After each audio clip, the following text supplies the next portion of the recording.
জুলাই ফাউন্ডেশনটা যখন ফর্ম করা হয় তখন এক এক পর্যায়ে যখন আহতদের উপরে হামলা হতো, পাল্টা হামলা হতো, আহতরা ন্যায্য দাবি নিয়ে রাজপথে নামলে তখন আপনার জনাব স্নিগ্ধ রহমান যখন ক্ষমতা থেকে চলে গেলেন, জুলাই ফাউন্ডেশনের মসনদ ছেড়ে যখন উনি চলে গেলেন, যাওয়ার পরে উনি একটা হিসাব দিয়ে গেলেন।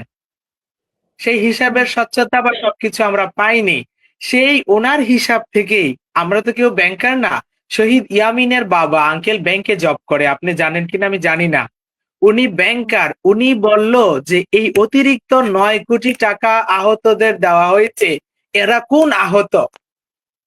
এই 9 কোটি টাকার হিসাব চাওয়া হয়েছিল যে কোন আহতদের কোন পারপাসে এই 9 কোটি টাকা দেওয়া হয়েছিল।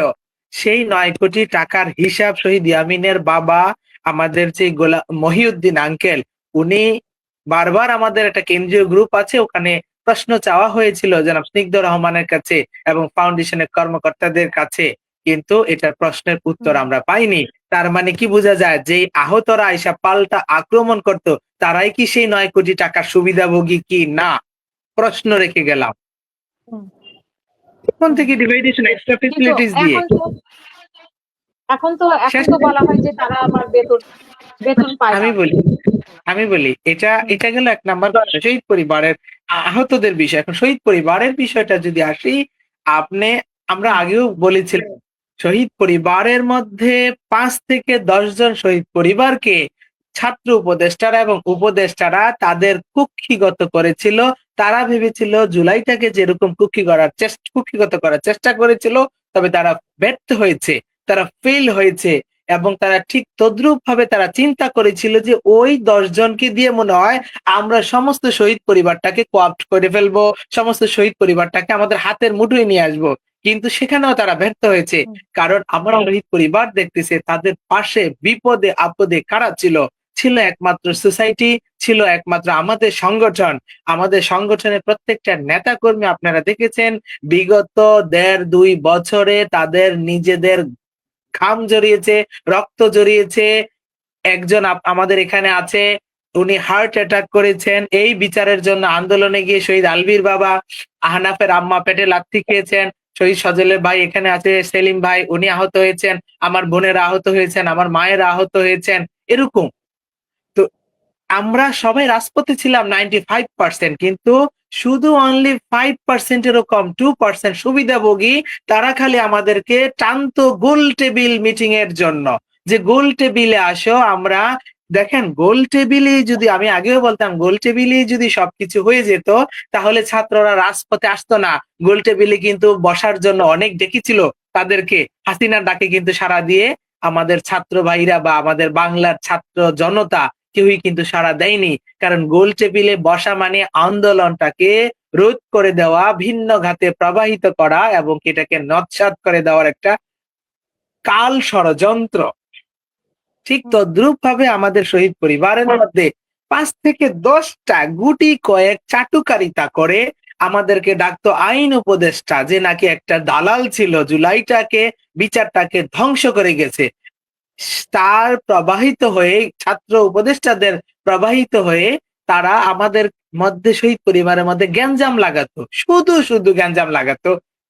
আমি শুধু শুধু কেন বলেছি সেটার এক্সপ্লেনেশনও করে যাব, আজকে ব্যাখ্যা দিয়ে যাব।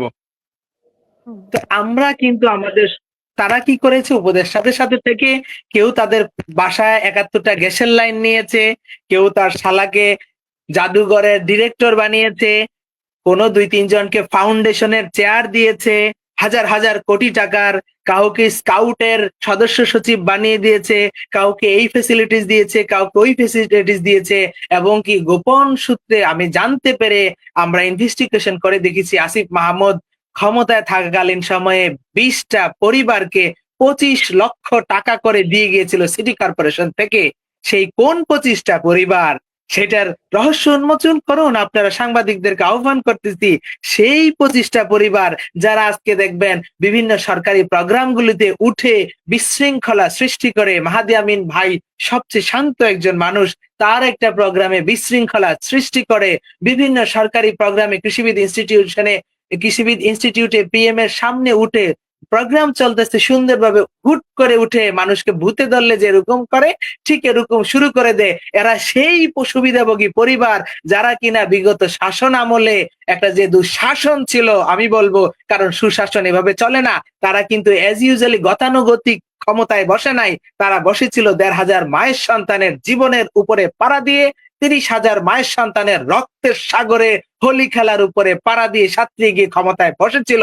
তারা কি করে গিয়েছিল সেটা আপনারা দেখেছেন, জাতি দেখেছে, দেশ দেখেছে। সেই তারা ওই যে ২০-২৫টা পরিবারকে আসিফ মাহমুদ ২৫ লক্ষ টাকা করে সিটি কর্পোরেশন থেকে দিয়েছিল।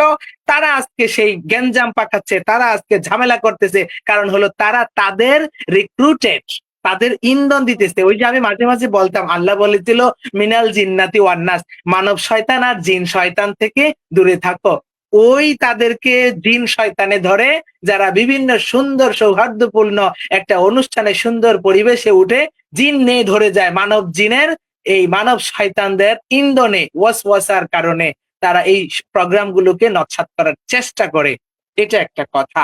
আর ২ নাম্বার কথা হলো আমি যেটা বলবো, শুধু কেন বলছি, তারা চায় কিছু কিছু পরিবার, ওই যে যারা সুবিধা পেয়ে আসছে ১০-১৫টা ২০টা ২৫টা পরিবার, তারাই গ্যাঞ্জাম পাকাস বিনা কারণে আমাদের গ্রুপের মধ্যে একটা বলে ঝগড়া সৃষ্টি করতে চায়। কেমন ঝগড়া আমি বলি, এই যে দেখেছেন হুম, আমরা এই ইন্টারিম আমলে কিন্তু শহীদ পরিবারের যে একটা এককালীন টাকা দেওয়ার কথা ছিল সেই টাকাটা কিন্তু বন্ধ ছিল, যে ৫ বছর আগে তুলতে পারবে না। সেই টাকাটা হুম, যেন আমাদের ধারণা হলো সংগঠনের আমরা নির্বাহী পরিষদ জরুরি মিটিং করলাম। মিটিং ডাকলো গোলাম রহমানের নেতৃত্বে, আমাদের চেয়ারম্যান এবং ভাইস চেয়ারম্যান ২ জনের নেতৃত্বে আমরা যখন জরুরি মিটিং ডাকলাম, সেখানে সিদ্ধান্ত হলো যে যেই মানুষগুলো স্বজন চলে গেছে তাদের তো এখন আর্থিক উপার্জন বন্ধ। টাকাটা যদি ৫ বছর বন্ধ থাকে তাহলে পরিবারগুলো না খেয়ে মারা যাবে। কেন আমাদের টাকাটা ৫ বছর আটকে থাকবে? ৫ বছরের আগেই টাকাটা যেন যার যখন ইচ্ছা ভাঙাইতে পারে সেই সঞ্চয়পত্রটা সেচার জন্য আমরা আন্দোলন করলাম। বিচারের জন্য আন্দোলন করলাম, শহীদদের স্মৃতিস্তম্ভের জন্য আন্দোলন করলাম, কবরগুলো পাকা করার জন্য প্রথম থেকে এখন পর্যন্ত আমাদের আন্দোলন চলমান। বিচারের জন্য আন্দোলন, মাইর খাইতে খাইতে অবস্থা শেষ। চামড়া যদি ছিলানো যায় আমাদের দেখা যাবে পিঠের মধ্যে কত কালা দাগ। এই ইন্টেরিমের আমলে, যে ইন্টেরিম আমাদের ভাইদের রক্তের উপরে, আমাদের ভাইদের জীবনের উপরে বসেছিল ক্ষমতার মসনদে যে ছাত্র উপদেষ্টারা, আমার প্রশ্ন হলো, আপনি আরো জানেন যে শহীদের মায়েরা এনসিপির অফিসের নিচে গিয়ে বারবার ডেকে ডেকে বলেছিল, বাবারা কোথায়, তোমাদের ডাকে আমাদের সন্তানেরা জীবন দিয়েছে, আজকে সেই শহীদের মায়েরা তোমাদের দরজায় আমরা ভিক্ষার ঝুলি নিয়ে এসেছি, আমাদের বিচারের জন্য আমাদের সাথে সংহতি জানাও। তারা কিন্তু আসেনি সংহতি জানানোর জন্য, বিন্দু পরিমাণও সংহতি জানায়নি। যখন শহীদ পরিবারের উপরে আক্রমণ হয়েছিল তারা কিন্তু একটা ফেসবুক স্ট্যাটাস দিয়েও কিন্তু দুঃখ প্রকাশ করেনি, প্রতিবাদ জানায়নি, আইসার সাথে দাঁড়ায়নি, সংহতি প্রকাশ করেনি, একসাথে বিচারের জন্য এক কাতারে দাঁড়ায়নি, বিচারের জন্য আন্দোলনে সামিল হয়নি।